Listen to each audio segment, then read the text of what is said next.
I think it's fair to say that most couples who break up don't like each other. Many have a great deal of difficulty communicating and cooperating with each other on even the simplest matters, like arranging pickups and drop-offs for their children on access visits. But for a narrow group of separated parents, the animosity and hostility becomes toxic. When one parent hates the other so much that he or she can't bear the thought of their child having a healthy, loving relationship with the other parent, we're entering the realm of parental alienation.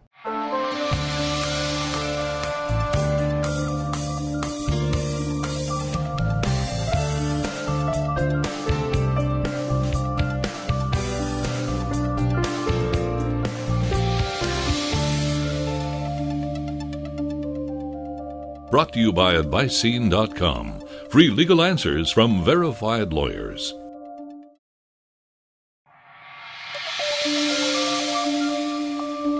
Parental alienation. Why do some parents do everything within their power to turn their children against the other parent? How does the justice system deal with this serious problem? And what can be done to help children in this situation? We'll be talking with a senior family law lawyer, Lauren McLean. And we also have a rare opportunity to hear from a woman who says she was victimized by parental alienation as a child. Her name is Rhonda Pisanello, and she's a strong advocate in the campaign to protect children from venomous parents. Lauren, Rhonda, thank you so much for joining us here on Family Matters. I want to ask you, Rhonda, can you tell us what you went through as a child? In 1973, my parents got a divorce. And how old were you then? I was 10 years old, and my father was actually awarded custody, and my mother was given access to see us on weekends. About a month after the order was granted in the Peace River courts, my father took us over to England. The court did grant an order for that in the Edmonton courthouse. Was your mother part of that court case? No, she was not there. Her lawyer was not there. There was no one. She didn't know. And why did your father move you and your siblings to England? To go to work in the offshore rigs in the North Sea. So he had a job there, and you're saying that he got a court order without notice to your mom, right, to move you and your siblings to England without her consent, without her knowledge. Mm-hmm. Did you ever see your mom again? Once we went to England, no, I didn't see her until I was 18, and I came back to Canada. What were you told as a child about what was going to happen in terms of your relationship with your mom? We were told that she didn't want us.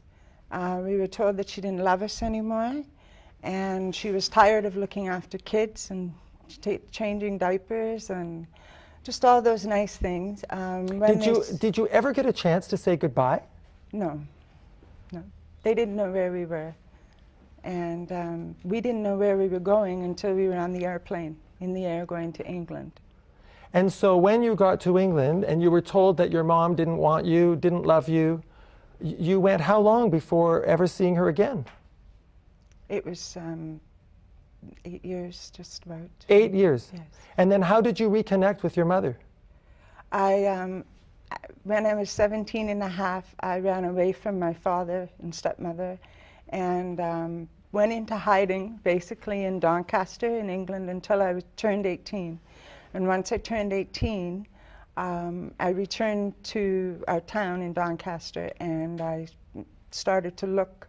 I couldn't remember names, I couldn't remember places, but I could remember the name of my grandfather's theatre, so I called there overseas from England to Canada. That must have been a very emotional reconnection with your mom when you finally found her. Yes, very, very emotional. Hard for both of us. Did you talk about your mom to your dad and your stepmom when you were in England and ask if you could see her or contact her? No, we weren't allowed to speak about my mother to anybody. Our stepmother was called Mum. We were told to call her that the day they got married, and no one was supposed to know that we had a different mother. Tell me something.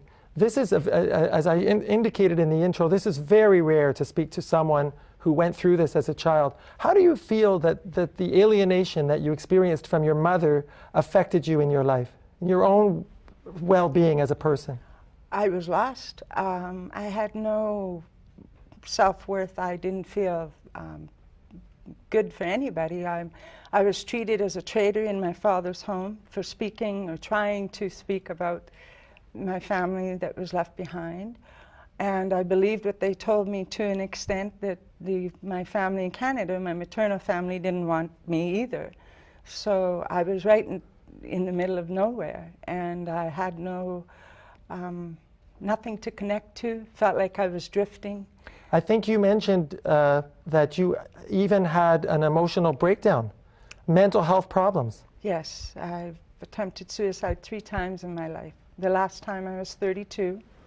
I had just had my 3rd child, and I had no reason. Like, I didn't know what was wrong, but I just couldn't connect to anything for all those years. I struggled. And did your siblings ever get to reconnect with your mom? No, she passed away in 2007, and it was 34 years had gone by since we left on the airplane, and she never saw them again before she passed away. It's a harrowing story that we've just heard, actually very emotionally powerful, even for me as a judge who listens to a lot of tragedy every day.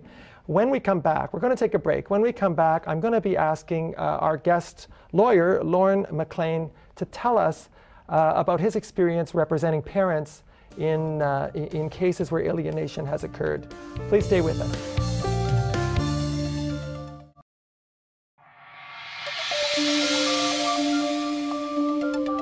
Welcome back to Family Matters. We're discussing parental alienation today with our guests, lawyer Lorne McLean and advocate Rhonda Piscinello. Lorne, you've been a lawyer for 28 years in family law. What's your reaction to what you've just heard from Rhonda? You see some of the indicia of the trauma that the child suffers when an abnormal parent fails to recognize that a child shouldn't forfeit the love and guidance of 2 caring and concerned parents merely because of marriage breakdown. So the cases are rare, but when they do occur, the results for all parties are devastating. It's not just a situation where the targeted parent has an unhealthy relationship with the child. It's also the child's unhealthy relationship with the custodial parent or the parent that's actually involved in the alienation, which is equally as sick. And only when you deal with all 3 parties can you get the family healthy again, and hopefully the outcome will be a satisfying post-separation relationship of all parties with the child. Now I want to ask you, you say that the parental alienation, true parental alienation, is rare. That's my experience too. I think it would help our viewers to define it because parents have been behaving badly for years. It's not new. And it happens, unfortunately, that kids get caught in the middle of parental disputes. But we're talking about something much more severe, aren't we? We are. I mean, when 2 parents get together, they see the positives and the negatives, and overall they believe that their spouse is an overall net positive. Unfortunately, at the end of a marriage, they tend to focus more on the negative. Most people move past that very quickly and recognize that, you know, parents are forever, the children need both parents. But when you get to alienation, though, how do you have to distinguish it from cases where a child may justifiably not want to have contact with a parent? Right. Let's talk about the definition then. So parental alienation will tend to occur in a high conflict case. It's marked by a rejection and denigration of the child to the other parent that reaches the level of a campaign. Secondly, it's not justified, so it's not due to deficiencies in the targeted or the access parent. And third, there is an active involvement by the custodial or the primary residential parent that is driving this denigration and rejection. If you don't have all 3 of those factors, you don't have parental alienation. Estrangement would occur from the access parent, for example, if they have deficiencies in parenting. They're unavailable, they're overly strict, they're too lax, there's drug and alcohol problems, or there's been physical or sexual abuse. Those are justified reasons for the child not to want to go to the parent. That's not parental alienation. And I can tell you that as a judge, it's often very difficult to be able to distinguish between the two because parents come to court accusing each other of all kinds of things, often with no proof. And, you know, I don't think I've ever yet seen a case where a child did not want to have a relationship with their non-custodial parent.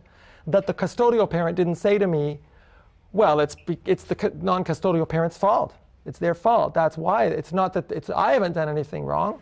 It's that parent. That parent doesn't know how to be a good parent.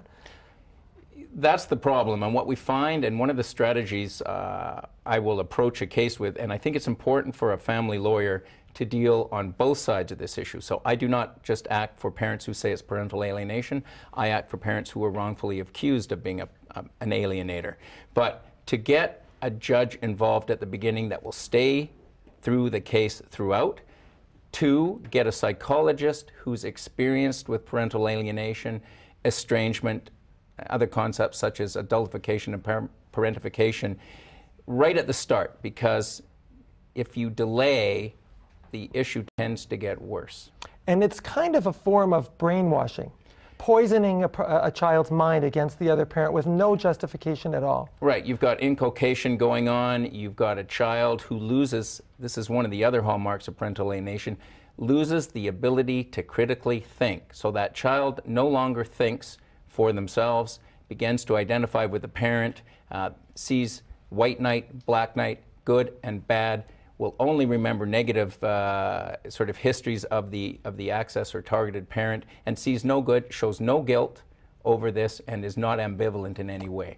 Rhonda, does any of this sound familiar to you? Yes, very much. When we did speak about her mother, she was called the Thing. That's how the family referred to her. The Thing. The Thing. And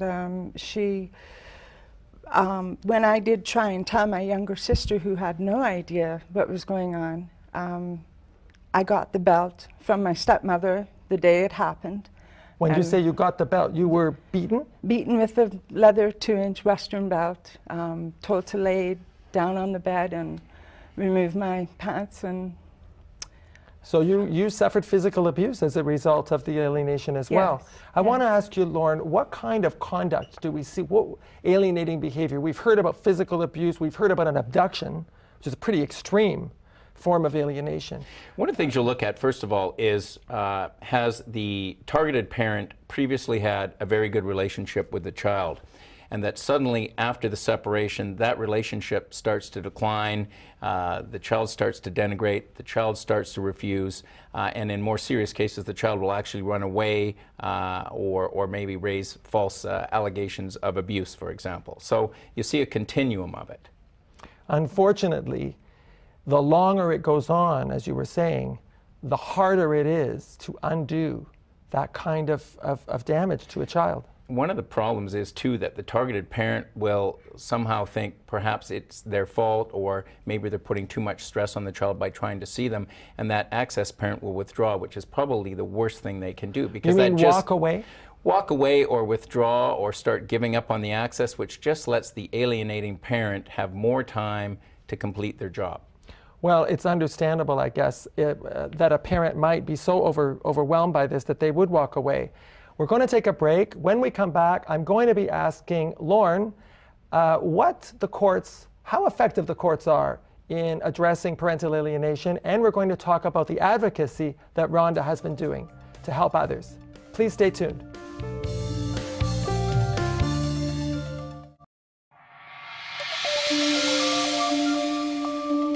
Welcome back to Family Matters and our discussion of parental alienation. I got some tough questions for you, Lauren. Judge to lawyer. Shoot. I'm going to give you some remedies that courts traditionally use to address parental alienation and see what you think. Police enforcement. A court orders that the police shall enforce the access and go and get the kids and deliver them to the access parent. I think in cases where there's been sort of prolonged denials, it makes sense. Sometimes you don't want the heavy hand of the police showing up and the impact on the child, and you can turn, in an alienation case, that somehow turns the alienating parent into a bit of a martyr in the child's eyes. Oh, they called the police on mom, or they called the police on dad, for example. So depends on the circumstance, but yes, I agree, it does fit in certain circumstances. It's got to be scary for a child to have the police come, especially if the child's been brainwashed and really believes that the other parent is someone evil. It's got to be scary. Oh, exactly. And what you see is these children have this sometimes intense fear in the serious cases, but based on very frivolous or unsubstantiated allegations. And so in younger children, they will make something up that you can clearly tell is the words of the parent. And those are sort of tip-off and alarm bells. The alarm bells will start to ring when that happens. I find that in many cases, if a child is adamant that they won't go, and the child's older than a baby, the police won't push it. That they do have a discretion to say we're not going to force a child kicking and screaming to an access visit. Right, and you know, you have to ask yourself, and in cases when a judge will force a child to go, is it in the child's best interest not to see this caring parent no matter how adamant the child is? And my view is that if it is in the child's interest and that parent is capable of providing a loving and safe home for them, that the courts shouldn't be afraid of making that child go, because Rhonda may tell us this, secretly that child may wish that someone will step in and make them go so the pressure's taken off of them. Well, it sounds like in your case, Rhonda, you never really were brainwashed. You didn't really believe the negative things that were being said to you about your mom. To a degree, I did believe some of the things that my mom may not have wanted to be with us, as we were told, but the bond I had with my grandmother is what pulled me through, I think, up and out of the alienation, whereas my two younger sisters succumbed to it more than I did. They totally bought the negativity. Yes. And never, so they must have not been thrilled to see you run away and go and find your mom. I believe so. I haven't seen them for 17 years either, so So there's another thing, Lauren, that even among siblings, it causes dissension and ruptured relationships. Well, it's sometimes the concept of the cult. So now she's discommunicated because she has turned against the leader of the cult, which in your case was your father. It's not always women. Very important to know that. That's right. It can be either parent. Another remedy that we see in the courts is contempt of court. A motion asking the judge to find the custodial parent in contempt and to send that parent to jail. Okay, so contempt of court, hard to prove, more of a criminal standard, and parental alienation cases are notoriously sort of hard to prosecute. The courts will not want to believe it in the first instance. It will take a lot of denials of access or interference of access before a court will act, because a court would not believe that most normal parents would do this. Unfortunately, you're not dealing with a normal parent in a parental alienation situation. So contempt can work. It's heavy-handed. I'd rather see 2-for-1 replacement access. For every day of access that is denied, 2 should be given back, because what happens is the alienating parent will try to deny that access knowing the other parent will go, and worst case scenarios, they just get back the day that was denied. You've got to put some teeth in it so there's a downside to the alienator from those actions. Really effective enforcement. Exactly. You know, a couple of times now you've said this is not a normal parent. Is the big elephant in the room that we are dealing with someone, a parent who would do this, to go to such a length? It has a mental health problem or a personality disorder? Psychological studies show that there's a high rate of psychopathology in a parent that would do this. And just think about it. You know, a normal parent would not do it. And so if this is a good parent in every other respect except for this psychopathology, I say they're not a good parent, because they are breaking the bond with another equally important parent, and that shows they're not in a position to make proper decisions. They shouldn't have custody. Well, Rhonda, was your dad outside of the alienation issue? How would you describe him as a parent in terms of meeting the rest of your needs, getting you to school, taking care of your health, your education? He was absent. He was never there. He worked 3 weeks, 4 weeks at a time. We were left in the care of our stepmother. And so this wasn't a case of a parent really stepping up to the plate himself as a primary caregiver. No, he handed over the job to her. Yeah. Well, I'm going to keep the pressure on Lauren. Another remedy that courts are asked to impose is to actually change custody, which is very severe. Have you had experience with seeking to actually change the custodial placement of the child? Yes, I have. So what will happen in the first instance is you will go to court, you will get your court order. If you aren't successful in getting custody, you'll have your access. If access problems develop, I like to proceed back aggressively and go for something like a shared custody, because if there's alienation going on, if I can get it to at least shared custody, at least half of the time that child's in a normal home.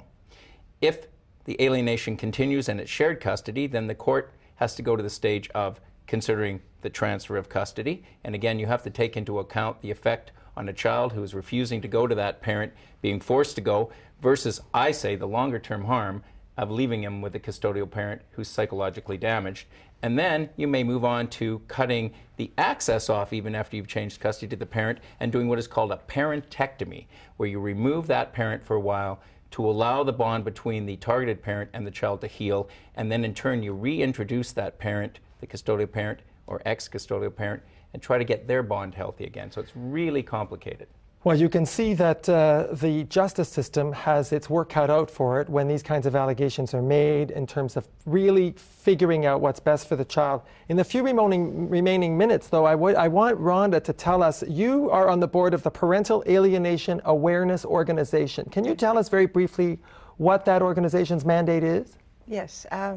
Their goal is to educate and create awareness throughout, internationally actually, about the harmful long-term effects parental alienation behaviors have on children.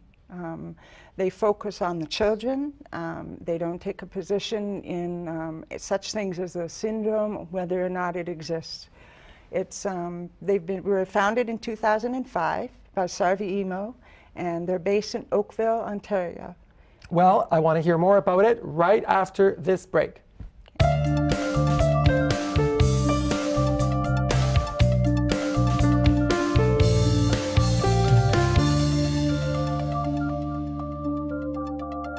Welcome back to our remaining moments of Family Matters, talking about parental alienation. I am holding up a teddy bear here that I understand is given out by your organization to kids. Yes. And on each hand, one says, Dad loves me, one says, Mom loves me. Yes. How can people get one of these? They can go to the website. It's www.paawareness.org, and you can order them on there. Well, that's great. I hope people will support that organization. Any final words, Lauren? Harvey, people often ask me who the winners in divorce are, and I always say it's parents that can move on to a satisfying post-divorce life without any bitterness and recriminations, and that know that children need a healthy relationship with both parents after separation. Well said. Couldn't do it better myself. I think every judge would agree with me. Parental alienation cases are among the most difficult we have. Hope this show will help you get more information about it. From all of us here at Family Matters, thanks for watching. See you next time.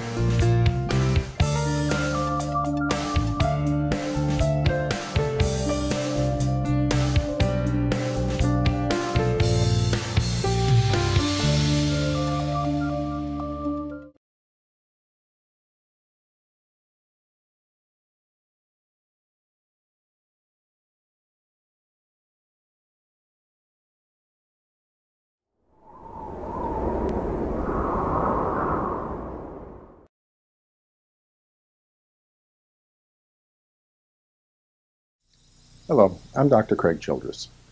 Thank you for joining me for this series of YouTube videos.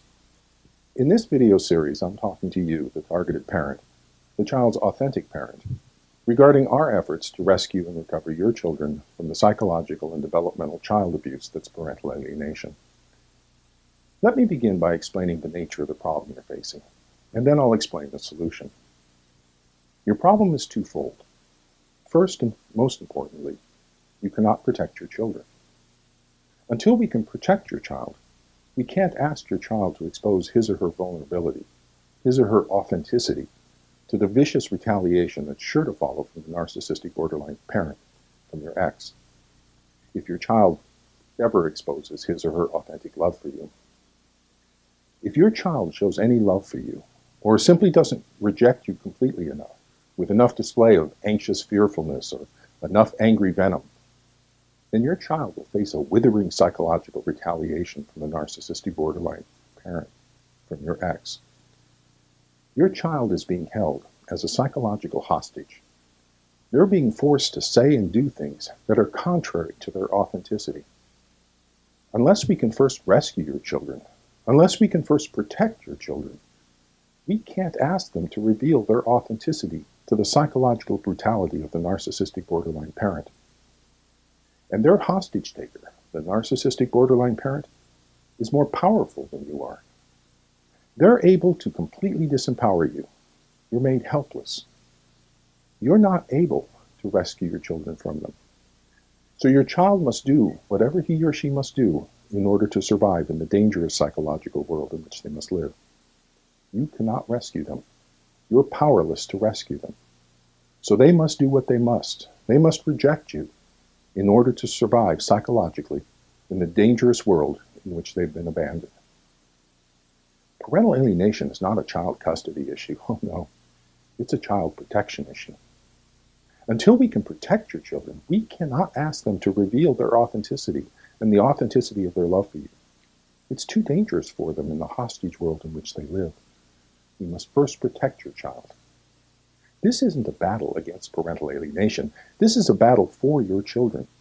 This is a fight to protect your children, to rescue your children.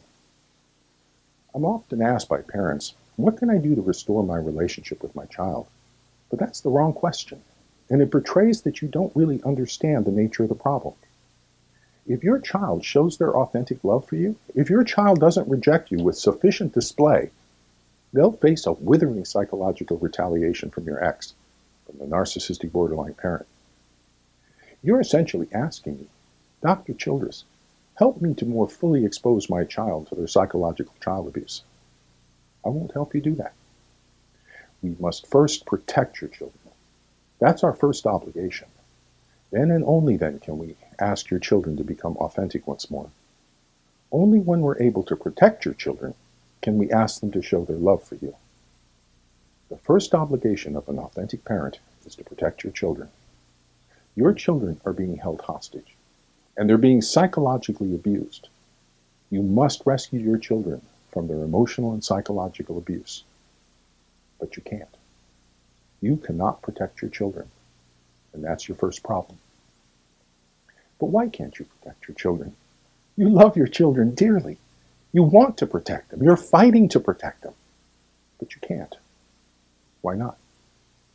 Because the systems that should be your allies in protecting your children, the mental health system and the legal system, have abandoned you. They're broken systems. Without them, you don't have enough power to protect your children, to rescue your children from their psychological abuse. That's your second problem. You're powerless to protect your children because the systems you need to enact that protection have failed you. Chief among these systems is the mental health system. It's the mental health system that should recognize the pathology. That's our job. It's the mental health system that should recognize the psychological child abuse. But they haven't. The mental health system has abandoned you and your children to their abuse, and that's unconscionable. In order to protect your children, you'll also need the power of the legal system in order to enact the rescue of your children from their hostage taker. Only the legal system has the power to order the rescue of your children. But the legal system has also failed you. It bleeds you of money, but to no avail.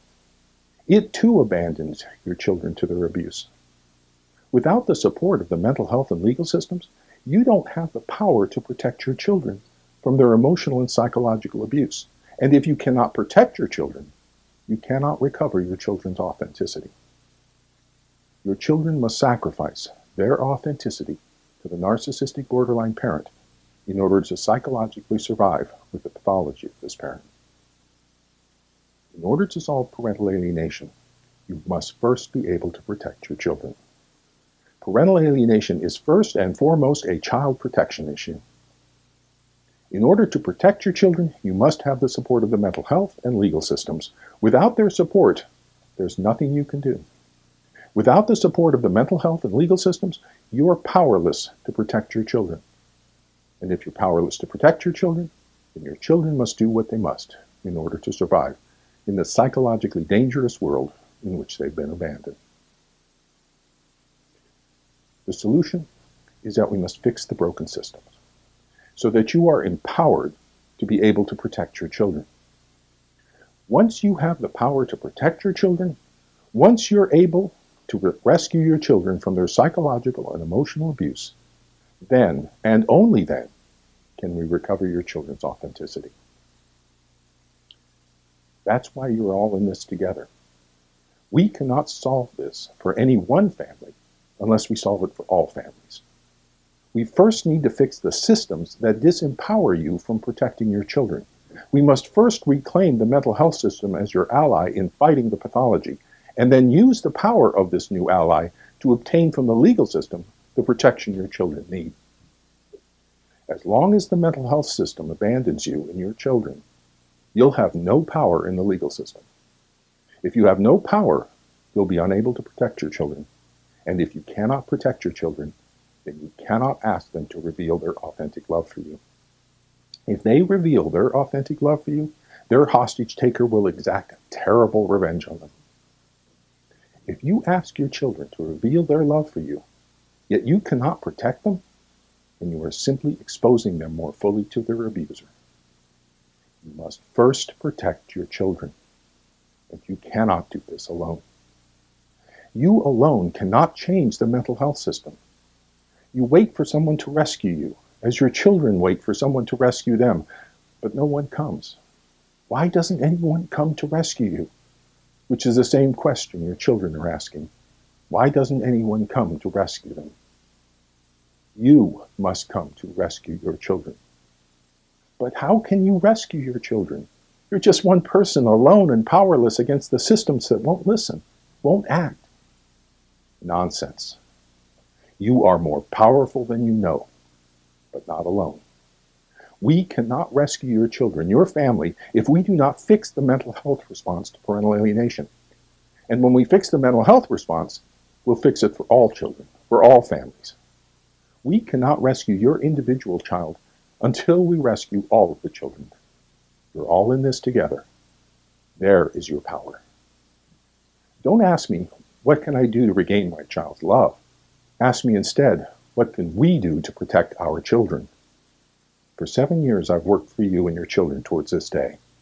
I've forged for you a tool, a way, a weapon to use in the fight for the recovery and rescue of your children, to protect your children.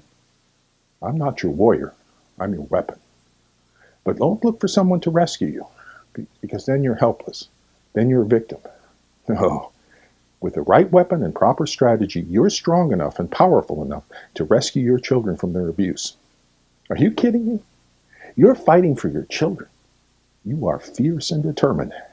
You are powerful when you come together. In this video series, I'll describe for you the weapon you have available to you in reclaiming your children. And I'll describe for you the strategy you can use to recover mental health as your ally, so that you can then protect your children and recover your authentic children, all of your children. Because only if we rescue and recover all of your children will we be able to rescue and recover your specific child. You must understand this, and this is critical. We're all in this together. We cannot solve parental alienation in one case for any one specific child or any one specific family unless we solve parental alienation for all children and all families. And when we solve it for all families, we solve it for your specific family, for your specific child. And this is important too. You cannot wait for someone to rescue you. You're not a victim who needs to be rescued. You are the child's authentic parent who needs to rescue your child. You're not a victim in need of being rescued. You're the hero who will do the rescuing. You are fierce and determined and powerful. All you need is the right weapon and the right strategy, and you are an unstoppable force. You are fighting for your children. And there's no more powerful force on this planet than an authentic parent who is fighting for your children. You are unstoppable. All you need is the right weapon and the right strategy. And that's what I'm going to give you in this series of videos. The coming battle is to recover mental health. Once mental health is your ally, we'll turn next to the legal system to recover your power to protect your children. When mental health speaks with a single voice, the legal system will be able to act with the decisive clarity necessary to protect your children. Once we're able to protect your children, then we can recover your children's authenticity. Then and only then can we recover your children's authentic love for you. And in truth, that last part's easy. Once we're able to protect your children, recovering their authentic love for you, oh, that's the easy part. Believe me, we've got that totally covered. But first, you must protect your children. This isn't a battle against parental alienation. This is a battle to protect your children. This isn't a battle against parental alienation. This is a battle for your children. This is a battle to protect and rescue your children. And in this battle, you are not a victim who is in need of being rescued. Oh no, you are a fierce and determined hero, the child's authentic parent who is going to rescue your children from their psychological abuse by the other parent. It's time to find your power and to engage this battle to protect and rescue your children. It's time to get your children back. Follow me to the next video.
Fathers are victims of this unjust system.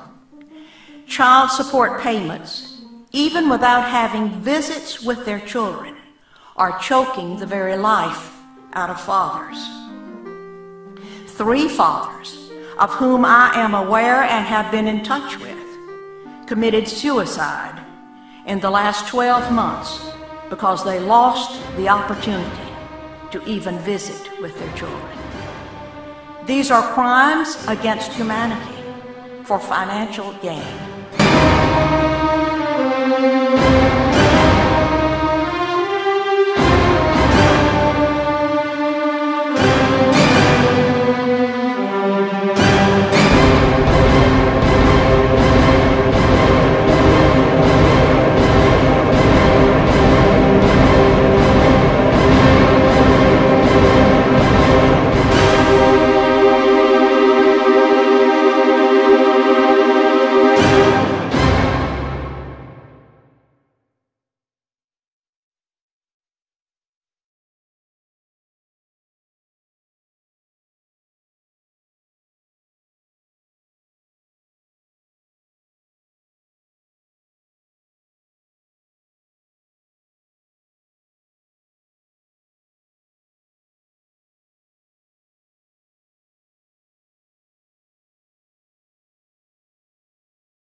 Today that you continue to collect child support from a guy that isn't the DNA father?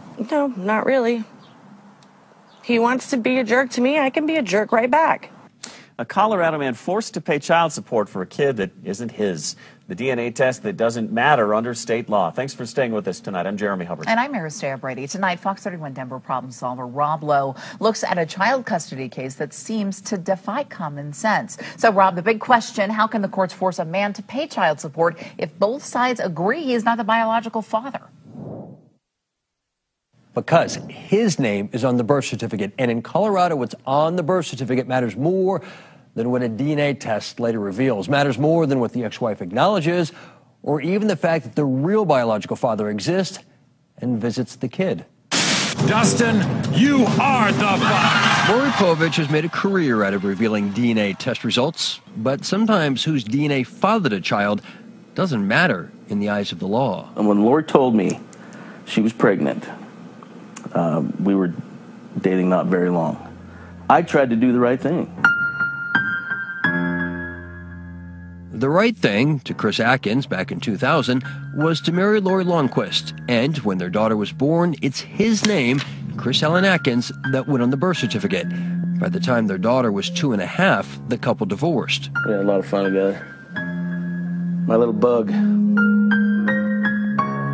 Chris still enjoyed visitation, but when the girl turned 11, he says Lori wanted to change the girl's last name because Lori was getting remarried. He refused, it got heated, and he says Lori told him their daughter wasn't really his anyway. So, alarms went off and we had a DNA test done.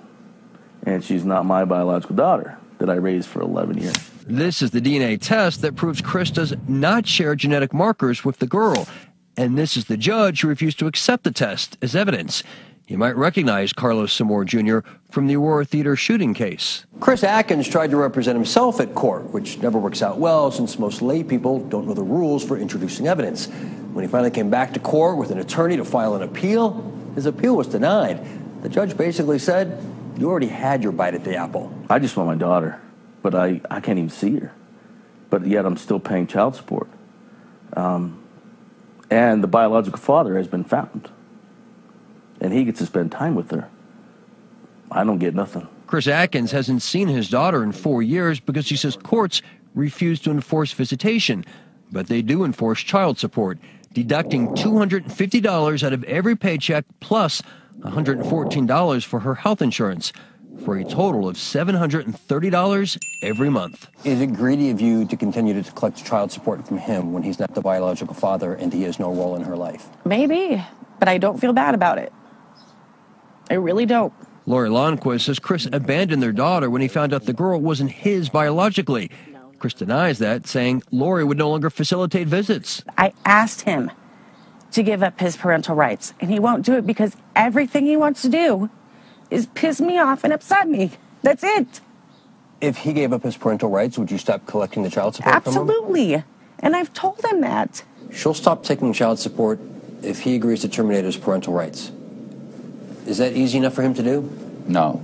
It's very rare that a court will ever allow someone to terminate their parental rights. Ron Litvak is a family law attorney who says what Lori proposes, no court would accept, unless somebody else is willing to step into that role, the court's not usually going to do that. Meaning a new name on the birth certificate and someone willing to pay the child support. So it's a three-ring circus. There's got to be someone willing to step in. She's got to be willing to have that person step in. And then, of course, the guy who's been designated the father on the birth certificate has to be willing to step out. Meet Logan Doolin, the third ring in our circus, the real DNA dad, who since learning he had a daughter 4 years ago, visits her about once a month, but doesn't pay a dime in child support. Logan declined to sit down and interview with us, but when I met him, he made it clear he has no intention of paying child support if he doesn't have to. Logan told me he doesn't think it's fair Chris has to pay child support, but said, quote, on the flip side, if I would have to pay child support, that would be messed up too. Why didn't you ever seek child custody from the biological father? Because he has his own family. He has his own life. But isn't it his responsibility to provide child support for your daughter? I don't think that's fair to come on to somebody when they didn't know for 14 years or 11 years that they didn't have a kid and say, hey, by the way, you're going to pay child support for a kid that you didn't know was yours. But it's fair to make him pay child support for a kid that we know isn't his? Yes, because his name is on the birth certificate. That is the law. The law has left Chris Atkins bitter. He says give him visitation with a girl he still considers his daughter in his heart, or let him walk away without paying child support. But Atkins says he has the worst of both worlds. You know, I went to court and I said, I'm not seeing my daughter, but I'm still paying. He says, well, what do you want me to do, arrest her? I said, yes, sir, I do. You know, something. He said, it's out of my hands. Are you the one taking advantage by continuing to collect child support, knowing he's not the true biological father? Maybe so, but that's also not on me. My kid doesn't want to see him. She wants nothing to do with him. Sounds like you're having your cake and eating it too. Probably. Chris Atkins recently asked for his child support to be lowered since he says he makes just 60% of what he made years ago when the child support was first established. But Arapahoe County denied his request a few weeks ago. Rob Lowe, Fox 31 Denver. What a mess, Rob. You can't help but think about that little girl. Yeah, she's the one that's really losing out on all of it. I'm just a good, good woman, turning bad. Good, good woman, turning bad. Watch me, baby. That's when I slip on my coat and walk slowly out that door. Now I'm just a good, good woman, turning bad. Good, good woman, turning bad.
preserve, protect, and defend. Support and defend the Constitution of the United States. Against all enemies, foreign and domestic. So help me God. So help me God.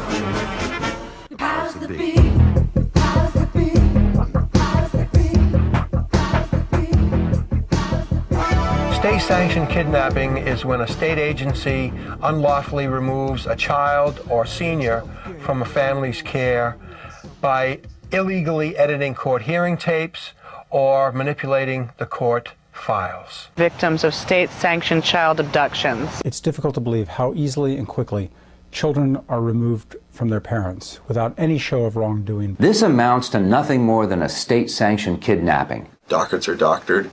The transcripts had been altered. Fabricated medical evidence. Tapes edited. The altering of trial audio tapes. The audio tapes were criminally edited. Transcript tapes were edited. Judges fixing transcripts. Victims of false allegations of abuse. Evidence of police wrongdoing, of edited tapes, of manufactured evidence. The evidence is being manufactured. Father proves courts edit tapes to remove the evidence that goes against the judge's ruling. Okay. They know what they're doing. And for them to pretend that they don't know that the records are being altered, these are not stupid people. This is not just overzealous officials claiming to err on the side of caution for children's welfare.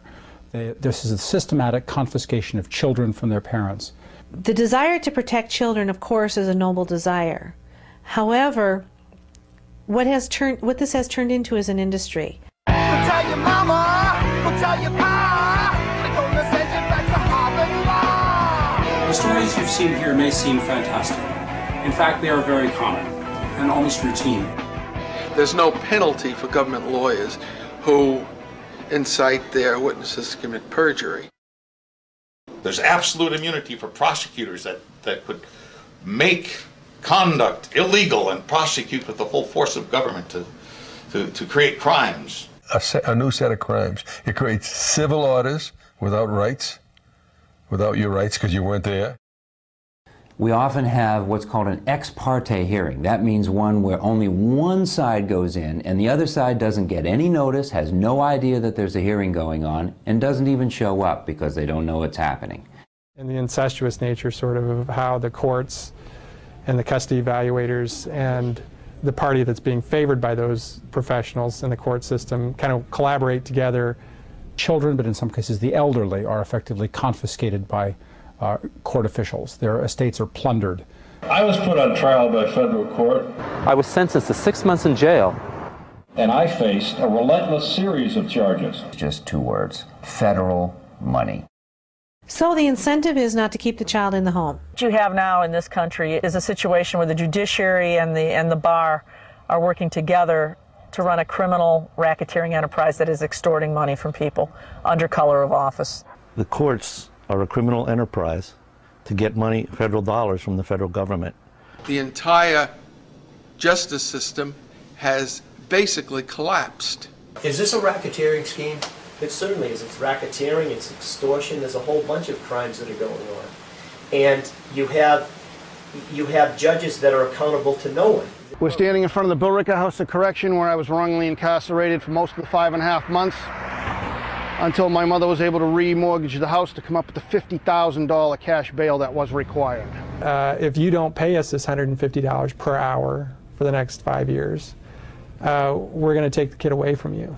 That's a little bit more of an extortionistic demand, because that results in money going directly into the pockets of the private individuals and agencies who are benefiting from this public process and using their authority as governmental agents to extort money out of a parent. I not only discovered that the courts edited hearing tapes, but I discovered the motivation behind their doing these criminal acts, and that is massive federal funding.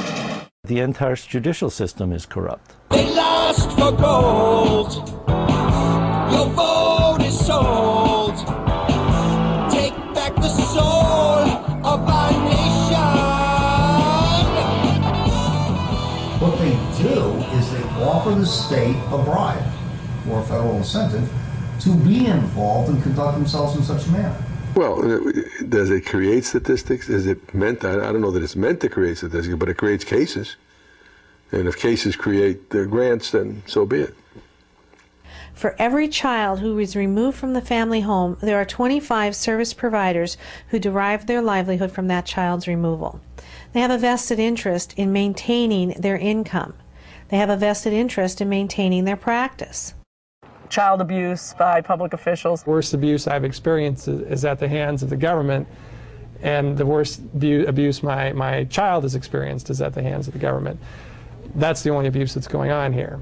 Just to get the word out to the public, I filed a lawsuit against the State Bar for racketeering.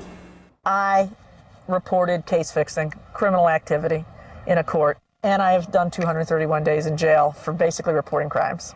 And the consequence was that in secret tribunals, I lost my law license. They took it away, and they would not give me a public trial of the matter. I had my license to practice law suspended without a hearing. All total, I was arrested 26 times and prosecuted. Literally thrown in jail and prosecuted. I'm attorney Eugene Rona, a Pennsylvania attorney who is in the process of being disbarred by the Supreme Court of Pennsylvania because I accuse the courts of criminal misconduct for the alteration of court proceeding. These courts operate in secrecy. They are accountable to virtually no one. They usually leave no record at all of their proceedings. I had to be silenced through serious discrediting. In other words, discredit me, this former Girl Scout in every sense of the word, by making me a criminal. They wanted to do anything to see that I didn't win cases. Lawyers who merely reported that their clients' tapes were illegally edited, boom, they're gone. Yeah. They're terrorized, they're beaten, they're thrown in jail. If I've been beaten, I've been thrown in jail unlawfully, I've been fined $20,000 unlawfully, and I've witnessed other political activists like myself who want to expose this being thrown in jail unlawfully. And then finally, doing everything you could to psychologically destroy me so that I couldn't assist other people and extract what funds I have so that I couldn't defend myself. June Maxim, the other speakers, and I are being victimized by domestic terrorists. Domestic enemies of the Constitution who use terror tactics to destroy and suppress all who oppose them. Tear up the news. Party line views. Replace with your senses. You have got to talk to your neighbors. Because the media, they're not going to report on it. Kevin Thompson, whose book on judicial corruption in Massachusetts has been banned. And this federal funding is having a terribly corruptive effect on journalists, on academics, on prosecutors, on court officials of all kinds. I found out that every time I exposed public corruption or white-collar crime, the people who I exposed faced no charges, and I faced a relentless series of charges. The press is biased, and your story does not come out. The true story does not come out. Our boys are fighting to bring freedom and justice in foreign lands, while here at home it is being stripped from us.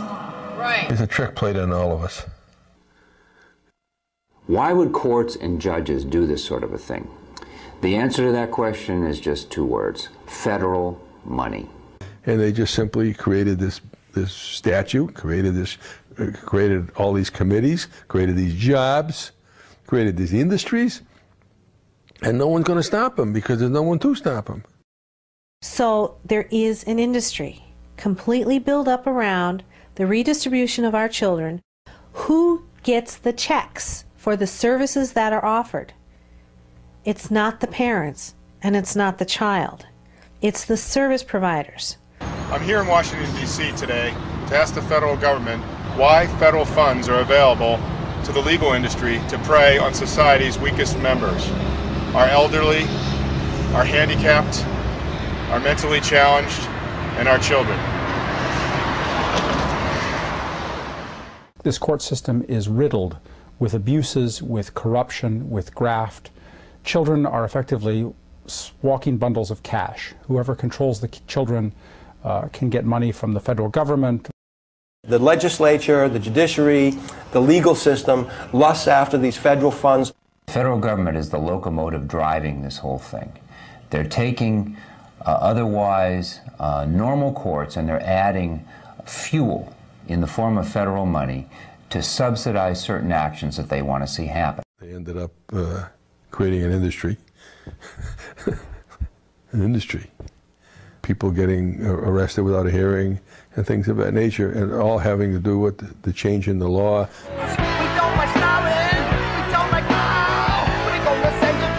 Judges gave themselves immunity for their decisions, as long as those decisions were not malicious or corrupt.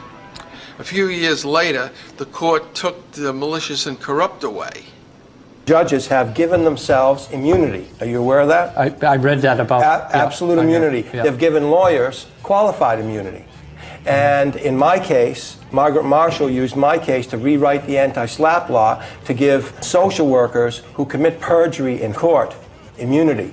And the immunity, which are totally un-American, we're all supposed to be equal before the law, but they've made themselves into an aristocracy that operates above the law.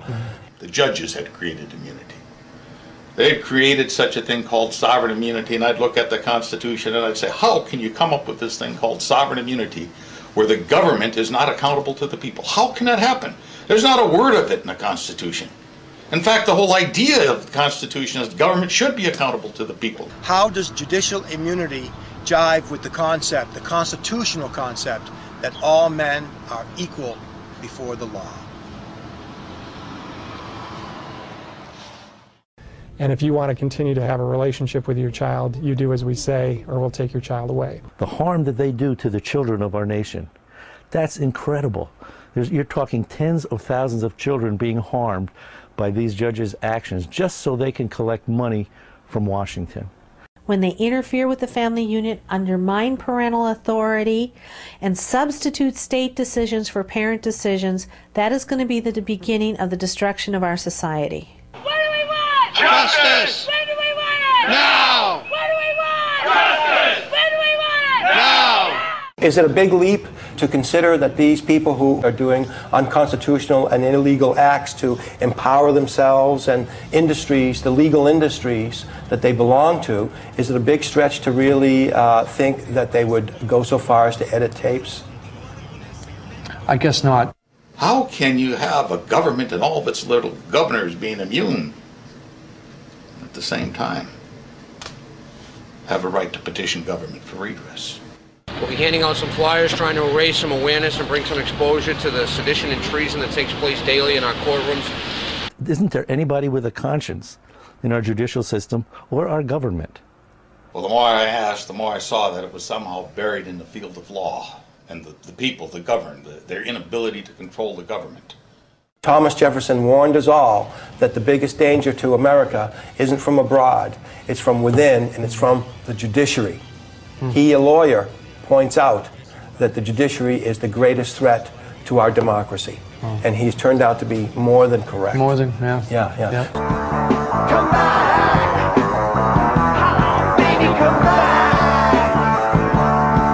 Come back! Baby, please come back!